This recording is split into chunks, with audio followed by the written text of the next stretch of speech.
माझा परिचय मी निश्चितच करून देईन, पण मला सांगा प्रथमतः तुमचा परिचय काय? काय कारण?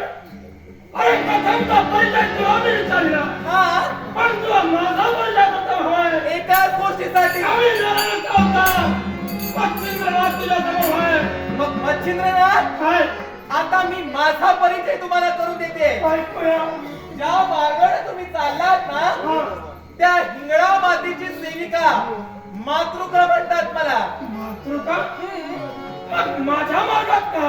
एकच काय?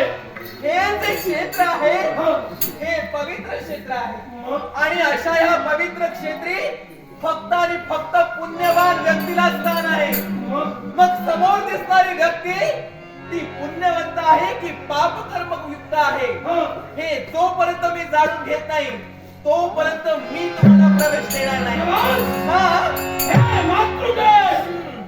विश्वास जी व्यक्ती जन्माला येते ती पाप की पुण्यवंत हे स्वतःहून कोणी ठरवू शकत नाही, पण ज्यावरती या पवित्र स्थळी माझा आगमन झाले अर्थात मी पुण्यवंत आहे याची साक्ष देण्याची गरज नाही. पण तुम्ही जरी तुमच्या मुखाने तुम्ही पुण्यवंत आहात असं जरी सांगितलं तरी जोपर्यंत प्रत्यक्षरित्याने तुम्ही पापी आहात की पुण्यवान आहात, तुम्ही पाप करता की पुण्य करता, या तुमच्या पाप पुण्याचा लेखाजोगा जोपर्यंत मी मिळवत नाही तोपर्यंत मी तुम्हाला आज्ञा देणार नाही.